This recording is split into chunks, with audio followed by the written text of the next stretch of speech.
For generations, Europe stood tall as an unwavering anchor in the global economy. It was home to nations synonymous with wealth, innovation, and stability. Germany's manufacturing might, France's distinctive social framework, and Italy's profound cultural and economic legacy didn't just shape the continent. They influenced economic thinking around the world. But that long-held image of stability and the prosperity it fostered is clearly beginning to fray. We're witnessing sluggish growth, populations that are steadily getting older, productivity that lags behind rivals, and a worrying slowdown in investment. Let's start with Germany. When you think of Germany's economy, you likely picture its incredible engineering prowess.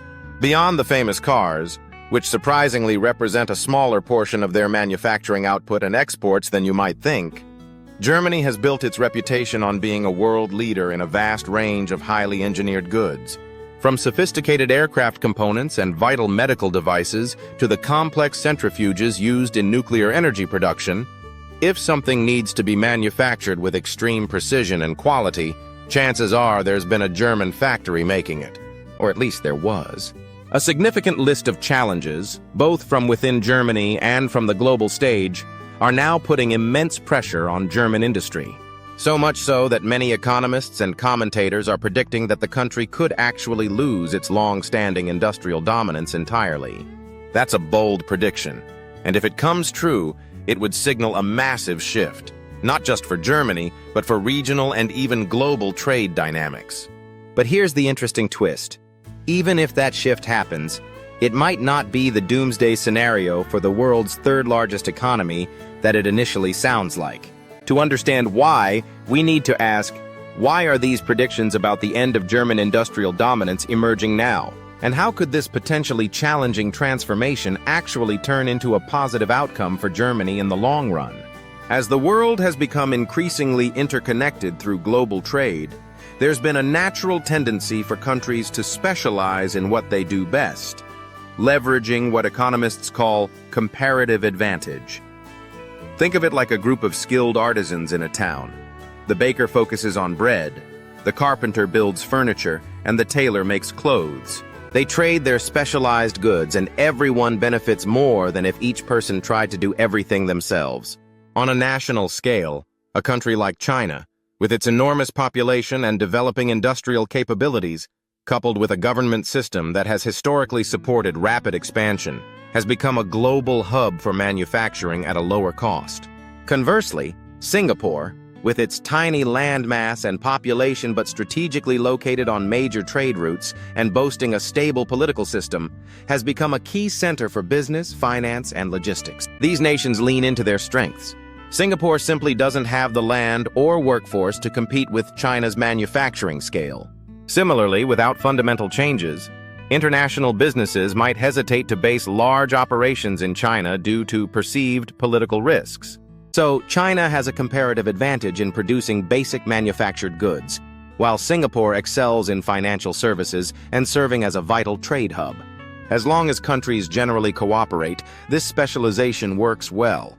Singapore can buy affordable goods from China, and Chinese ships can refuel or manage finances in Singapore. This free trade model, built on comparative advantage, has been a massive driver of global wealth. Think about it personally. We are wealthier today because we specialize in our jobs. You might be a teacher, an engineer, or a doctor. You don't need to know how to perform surgery on yourself because you can pay a doctor using the money you earned from your own specialized work. Free trade applies this same principle to entire national economies.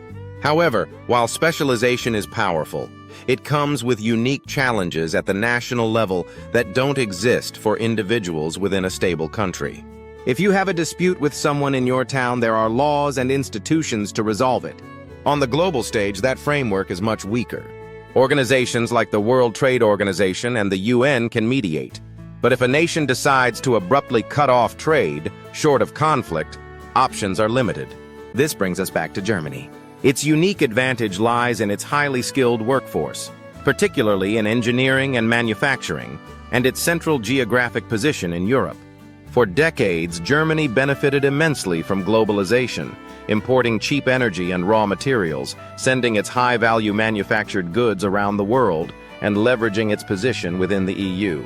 But recent global events, geopolitical shifts, energy price volatility, and a move towards more localized or friend-shored supply chains are disrupting this model. The cheap energy that fueled German industry is no longer guaranteed or affordable. Reliance on certain raw materials from potentially unstable regions is a risk. And the global appetite for simply buying high-cost, high-quality manufactured goods from one source is evolving as other nations build their own capabilities. This is the core reason why economists are questioning the sustainability of Germany's traditional industrial dominance now. The external environment that so perfectly suited Germany's economic structure is changing dramatically. Now let's turn our attention south to Italy. Italy's economic journey is perhaps the most perplexing of the three. For over 15 years, it's been an economy mostly in decline, losing around 20% of its nominal output over the past decade and a half since its peak in 2008. Yet, strangely, the economy seems to be taking this prolonged stagnation somewhat in its stride, even while the country is home to some of the highest poverty rates in the European Union, a bloc generally associated with relative wealth. Delving into Italy's history reveals a pattern. Decades of rapid growth punctuated by long periods of near-complete stagnation or even negative growth before growth resumes. This isn't new. It's a trend that's repeated itself since the end of the Second World War. Italy was historically a major economic power in Europe for thousands of years, its geography providing natural advantages for trade and development. The modern Italian economy was significantly shaped by the post-war rebuilding efforts, heavily supported by the USA's Marshall Plan. Billions of dollars were invested, turning wartime industries back into domestic production, partly to create customers for U.S. goods, but mostly to build strong allies against the spread of communism. This aid spurred a period of sustained growth. However, underlying political tensions and economic structural issues meant that once the initial rebuilding funding slowed, Italy's economy fell into its first modern period of stagnation. It was relatively easy to boost output initially by taking on debt for large projects, but harder to translate that into sustainable, value-generating production and exports. This cycle repeated. Periods of rapid growth fueled by external factors or policy pushes, followed by years of plateau or decline when those forces waned or structural issues resurfaced. The global financial crisis and the Eurozone crisis were the most recent triggers for the stagnation that has now lasted for almost 15 years. So, given this history, the obvious question is, can Italy break this cycle and engineer another period of growth? While history suggests a turnaround might be overdue, new challenges are compounding the old ones, making a classic Italian resurgence less likely this time. The first major hurdle is Italy's aging population. The country has one of the oldest populations globally, with a large segment of its workforce nearing retirement. This wouldn't be as problematic if there were enough young people entering the workforce to replace them. But Italy also has a low birth rate. On top of that, there's a significant brain drain. Young, skilled graduates are leaving Italy for other countries where they can earn higher wages and find more opportunities. Membership in the EU, which allows workers free movement, has accelerated this, making it easy for talented Italians to move to places like Germany, France, or the Netherlands without needing a visa. Raising wages could help retain these young workers. But Italian industries often can't compete with their European rivals because they simply aren't as productive. A key reason for this is the structure of Italian businesses. The average size of an Italian company is significantly smaller than in other advanced European economies.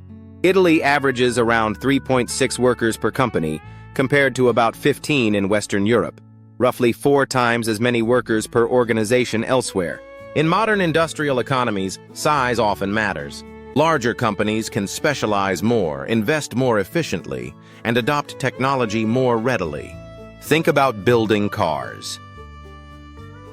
10 companies with 1 worker each trying to build entire cars from scratch will produce far fewer cars than 1 company with 10 workers, where each person specializes in one part of the assembly process, like just building engines or installing interiors. That larger company can also invest more in specialized tools for each specific task, boosting efficiency.